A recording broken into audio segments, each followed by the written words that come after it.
Okay, so what are we doing today? We're going to Rottnest Island. And what are we going to see on Rottnest Island? Hopefully quokkas. And what are quokkas? Not a dip? No, they're little rodent-like animals where they have smiley face. And they're mostly only on this island. There's another island off Perth that there are, and then there's a few in the bushes on Perth. And they are about the size of a cat. Do we get to pet a quokka? They're supposed to be very people-friendly. Okay. And this is the ship, the ferry we're going on. This is the fast ferry, right? So it takes about 90 minutes on the fast ferry. How long does it take on the slow ferry? I don't know. A couple hours. Yeah. Okay. We'll see what we're going to see. Everybody says you should go to Rottnest Island, so we're doing what everybody says. Afternoon bus tour. I will also be your tour guide. Now, other crew on board this morning. Up the front, where every good captain should be, we have Adam steering our beautiful Sea Eagle Express, followed by Ryan, our engineer, and then also two deckhands. We have Bradley, who's currently in training, and Chris is helping him out, and then we also have Liam. Now they'll be down at the snack bar through the duration of the journey down the river or out to Rottnest Island, so if you need any hot or cold beverages or any snacks, head down and see the crew behind the snack bar. Or if you're yet to book a bike or a tour over at Rottnest Island, you can always head down there and speak to the boys and they'll let you know what's available to do today. And they'll be able to sort you out with tickets and all of that hire equipment.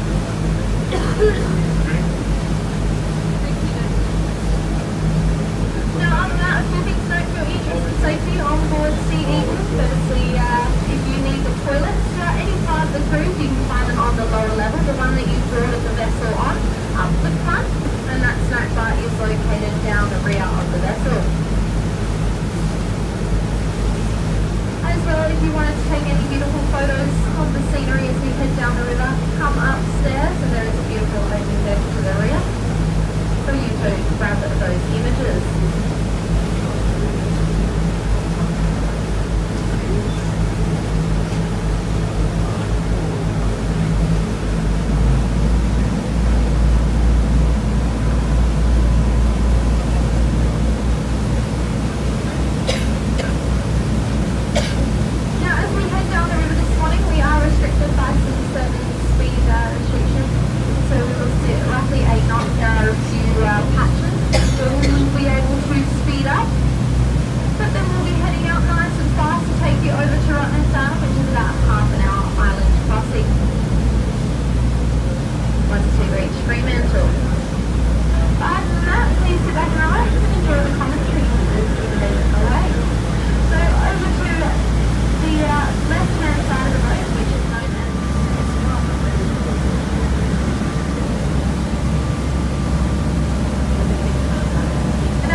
Three-story with orange-coloured roofs and dark tinted windows. Now this was formerly Angela Bennett's home. Now Angela Bennett's fortune came courtesy of her father Peter Wright, who discovered iron ore with Lake Hancock. 7,500 square metre real estate mansion was estimated to be on the market for $85 million, making it the most expensive home during its time to ever reach the markets in Australia. However, not eventually selling for this price. Now the land price was estimated at 68. Before she then handed the keys over, dropping the final asking price down to 70. Handing it over to Chris Ellison for a cool $57.5 million. Fellow mining magnate for quite a bargain. Now Chris's wife and his children live in the house above it, the white one with the blue windows and grey roof, as they're currently undergoing extensive renovations to the mansion below. Now at the moment, Riley's walking around the boat. If you have hired any equipment with Rottnest Express or any bikes, he's handing helmets out now. You are required to take a helmet. It is compulsory to south of Fremantle and shot himself. He was then later acknowledged post-mortem once that fresh water started coming in. For his outstanding engineering achievements, and even by today's standards, that pipeline was seen as a pretty incredible engineering feat.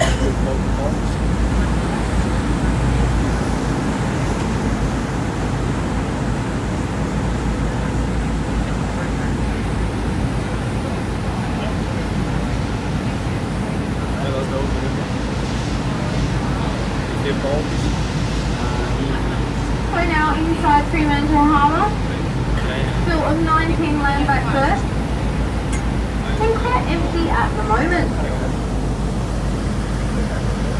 Now, built to carry for large shipping and industry vessels, our main three being container vessels. We also get livestock and as well car carriers. You'll see all the cars are lined up on the port side, or the south side of the harbour.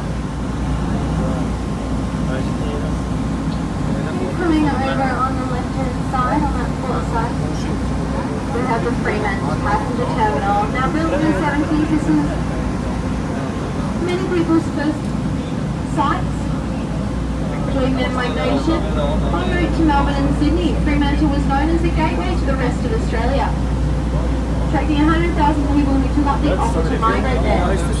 Now it actually ended in the very common term, £10 pond. Now, migration started off fairly slowly, and it wasn't until the British heavily subsidised the fares that it started to pick up. The government was subsidising Adelaide Port in Western Australia, the second busiest in Australia, and very strategical. We're about a 5-day sail from Singapore. So some of these shipments brought in can also be then trained over to Melbourne, Sydney, over to the east coast or around the rest of Australia, if not all of the cargo going there. Now the port side, a very luxurious boat in at the moment. Doesn't live around Australia, normally travelling to Captain or the Caribbean. It is known as EOS, and it is the largest privately owned sailing vessel.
Shouldn't be far away from coming into it.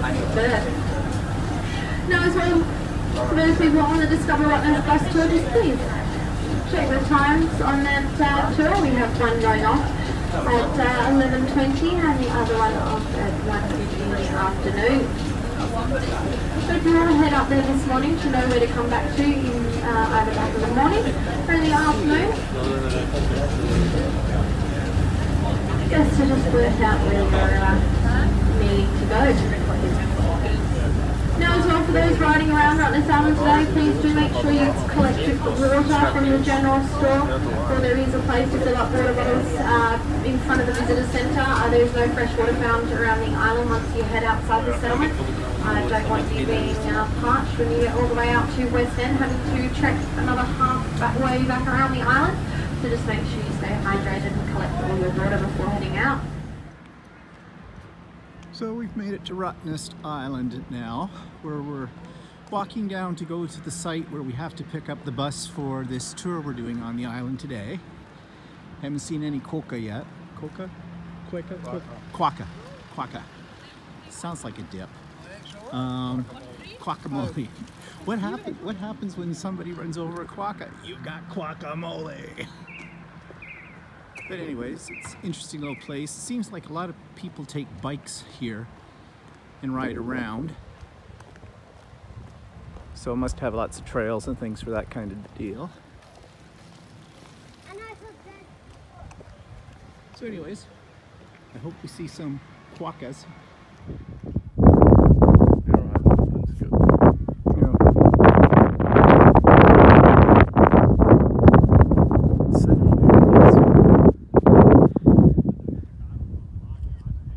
Killing some time here as we wait for our tour to begin,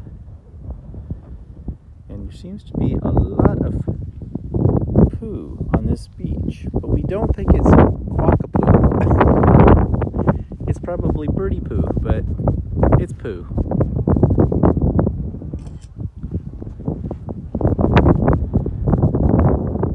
And apparently this is the only place where the quokkas live.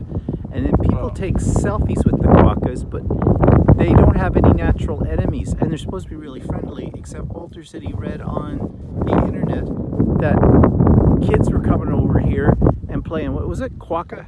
Quokka football or something. Quokka football, where they were kicking the poor little things. Like, in the 1990s. In the 1990s. Like, come on, really? Couldn't these people afford a ball? What? Had a quick kick a quokka? You know what happens when they find a dead quokka on the side of the road, hit by a car and squished. Then you have guacamole. And this is their little train station where we have to wait for the pickup for our tour.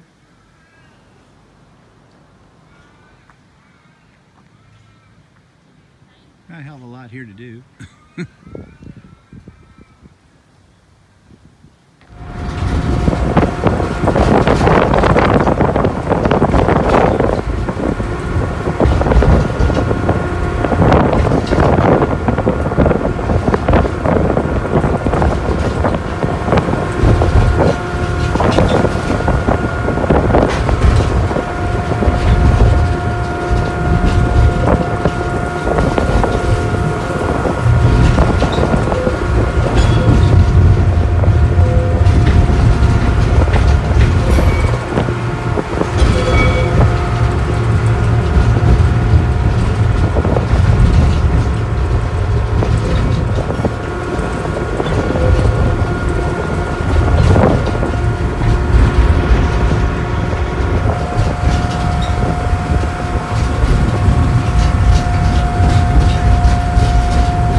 walking up to that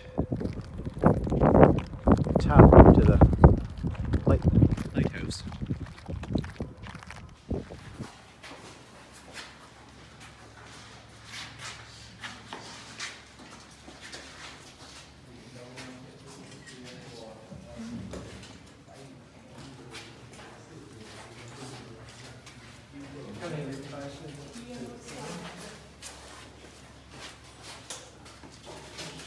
Now, as you can imagine, and say with nothing here, you came up on the railway, which was specifically built.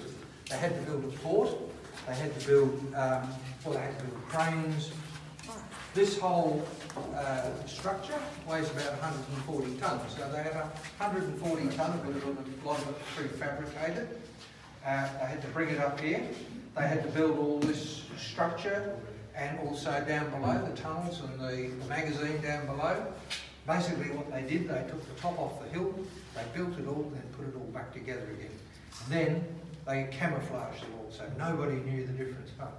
Anyway, the only reason the two guns are still here, is because it was just too hard to take them away again at the end of the war. So, which is a bit lucky on our end, because we get to see something quite amazing, really, when you look at these. I think they're the only guns in place now in this country, the only battery left. All of the harbours, Sydney Harbour, Brisbane, Melbourne, not so much Melbourne, sorry, it was pretty well safe because it had a very big bay.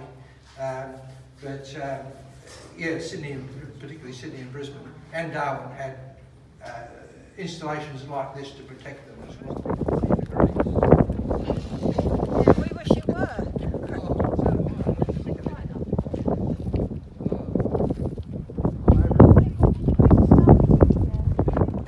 Well, I lied when I said we were going up to the lighthouse. We are actually here. Okay. We're actually at the battery, left over from the Second World War. Huge gun. That's what you were just seeing in the few clips. Most people commute daily. We like to get as many companies like to get as many people off the island as possible, because we don't do too much servicing. We don't do bus runs around the island at night. And most people will stay either in their units, or go fishing close by, or go for a swim close by, and visit the pubs and hotel. And there are things to do to keep them entertained, like they do have quiz nights. They do have a trip down to the West End where we're going, which is right in the evening to watch the sunset, take their wine and biscuits. We generally drive them down. So this is where the accommodation is, another quokka over there. So with the exception of the Kingstown Barracks, that's really where the accommodation ends, going in this direction. Now the Kingstown Barracks, after the war, the army still used the barracks, but it got less and less use, and just a training facility. And in the end, in 1984, it was handed back to the Rottnest Island Board, on the condition that it was used for educational purposes. This was the Army Inn. You'd have the sergeant's mess up there. On top of the hill there was a couple of little hospitals there, and it's all now accommodation. So this is as far as you can go for accommodation, with the main barracks over here being for school camps and school kids. You have some team building ones in there and some cultural ones. I went to an Aboriginal 2-day culture program, and it was to understand the history about the island and that, and it was really, really interesting. I learned how to survive on all these different bushes and trees and berries, and it's quite amazing. I'm going now.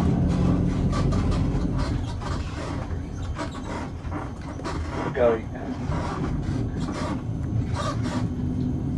Very good. Thanks.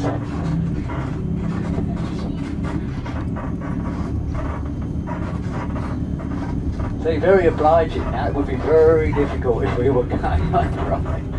because some of the roads aren't very wide around the island.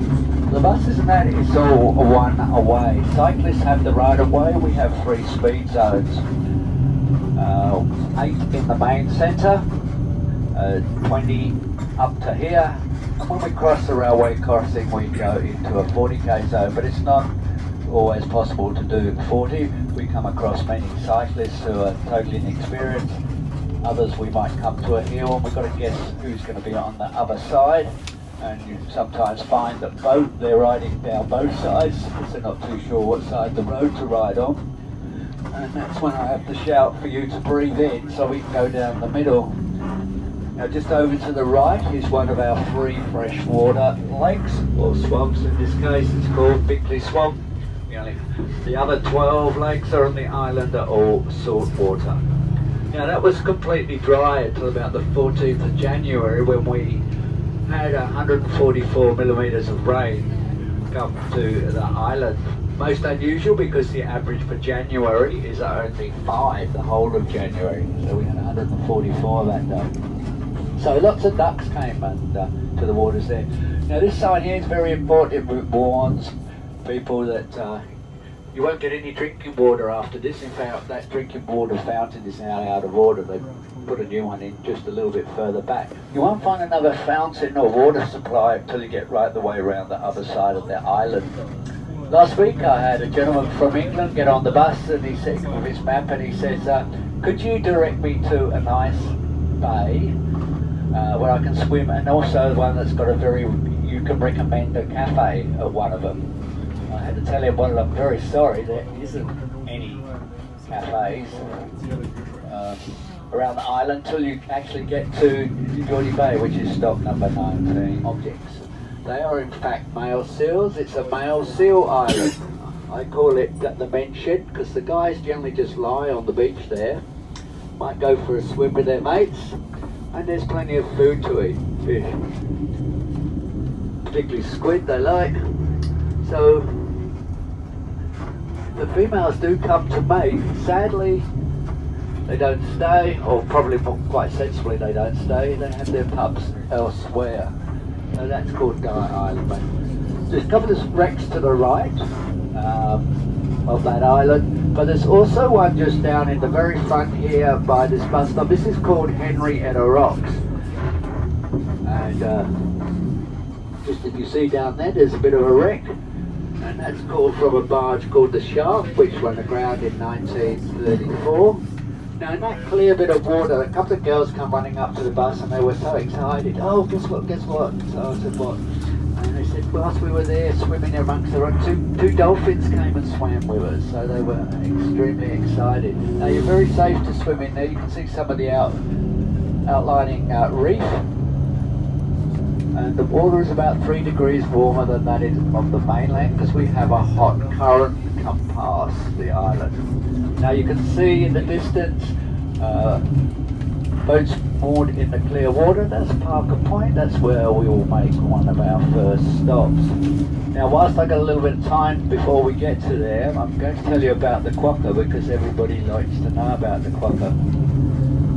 Quokka is the only place in the world that you will find them on Rottnest Island. There is a small colony in the southwest, but they have different genes. And sadly, there was a colony about 500, but 2 years ago we had a big fire down south, and only 39 have so far been found to have survived. They're all been tagged. Now a small island off of Albany, another colony of about 500, but they have different genes to the one on the island. Now they live 7 to 10 years. They are nocturnal. The female becomes fertile by the time she reaches 18 months to 2 years. And wait for this one, ladies, the gestation period is only 27 days. So when we come back in the next world, could come back as a quokka. Now the little one is born, it's only 2 centimetres long. It lives in its mother's pocket and feeds off her milk for the next 6 months. Pops its head out and does start to make appearances after that 6 months. Mating period is February, March. Now, they only eat the leaves of the Rottnest pine, of the Rottnest tea tree, some of the green vegetation and plant roots. Human food makes them very, very sick and is in fact fatal to them. So so there's no feeding the quokkas on the island. They're very protected because obviously it's the only place where you will find them in the world. Fortunately, there's no disease as such, except when you see them have eaten some human food, you'll see them start losing their fur. A bit of that you might see in the main settlement when people might have dropped something or things like that. The other thing is touching them. Sadly, the mother will orphan the little ones because it doesn't recognise her scent and that. So there is a policy of no touching, but they are very inquisitive, they're very friendly, they come up to people, and they've been voted the most happiest animal in the world. And of course they're very obliging, but to have selfies taken, I think most of them want to become film stars in their life. Some of them are doing quite well at that. So this is an area here, we do a lot of replanting and revegetation work. That area there is about 6.5 years old.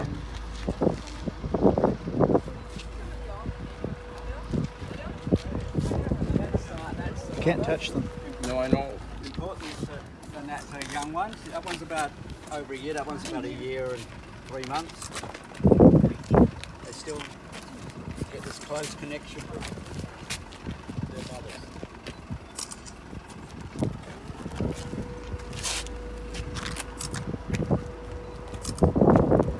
They're very friendly, very inquisitive. And look, you don't have to take it headly. That's how we get them off the road, if we get stuck in the big wood. There we go, take it, hold it, hold it.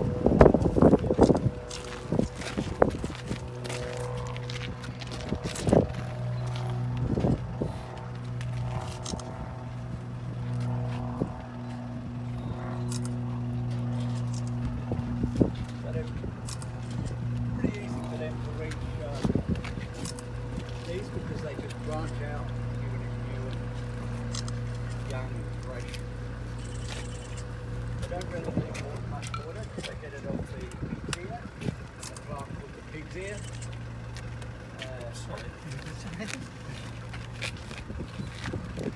3 metres deep, there's an underwater snorkel trail. No boats are allowed inside there, no fishing's allowed. And the underwater snorkel trail will identify the various species of fish and grasses, as well as corals. Now that's one of 5 marine sanctuaries. That sanctuary spreads right the way around to the next bay and into the largest of the bays on the island.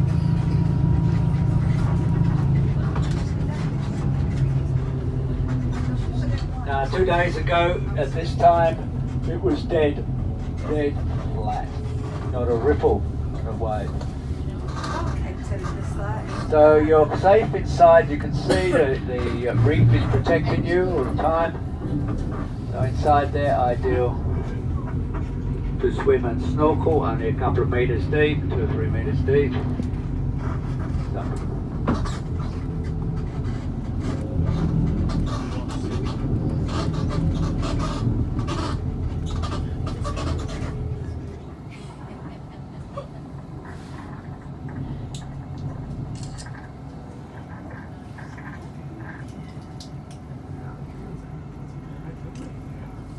So this is the most popular bay on the island.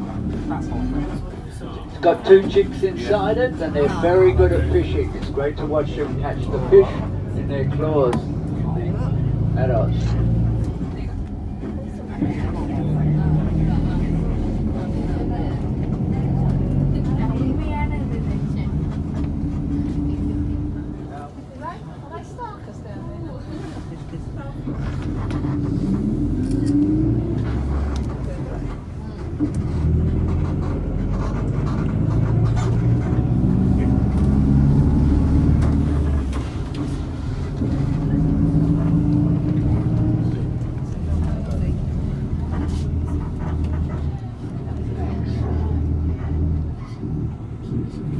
one just by the side here.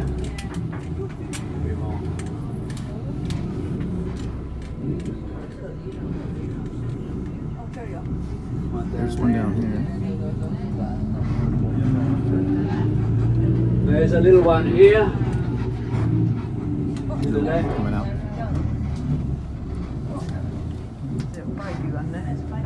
So here they do tend up this particular spot tend to wake up a little bit earlier.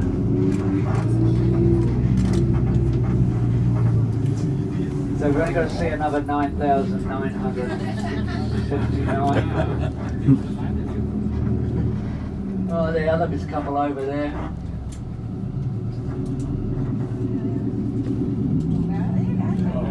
Oh dear. Well, makes a good stand off here, this too.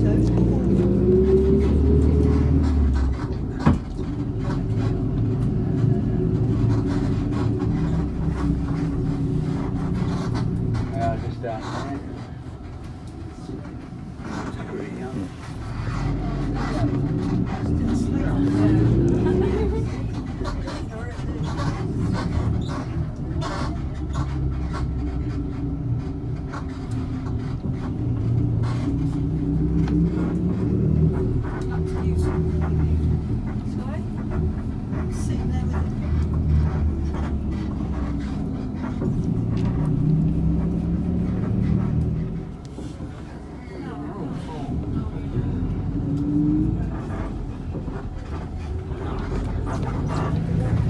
So this was built from limestone, quarried from just a little bit further up, about a kilometre and a half, and brought up here by horse and cart, and every individual block was cut to size. So this is the highest point on the island.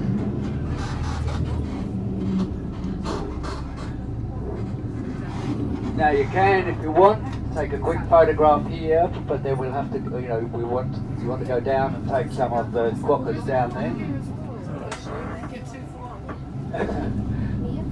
So if you want to quickly, there's only one over there. You'll get a lot around the other side. Just you want to take a quick photo here, being up here.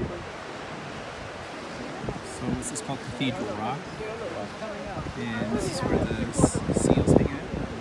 You see them?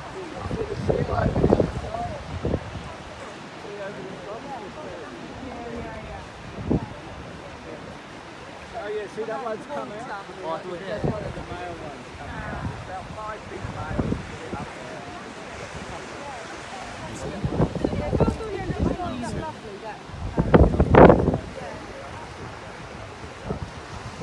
Well, there's supposed to be seals out there somewhere. But I can't see them. Where in the center? Oh, I see them. Yeah, there they are.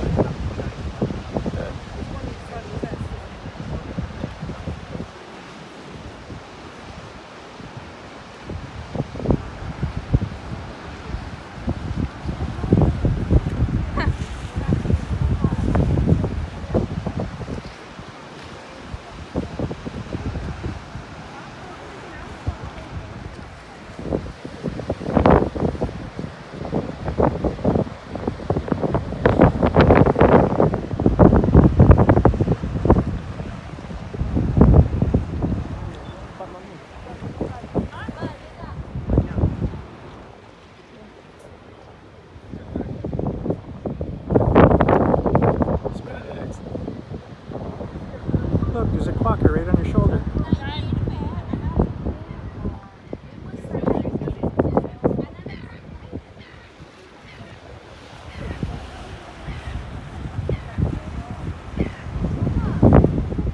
Oh, you're so cute.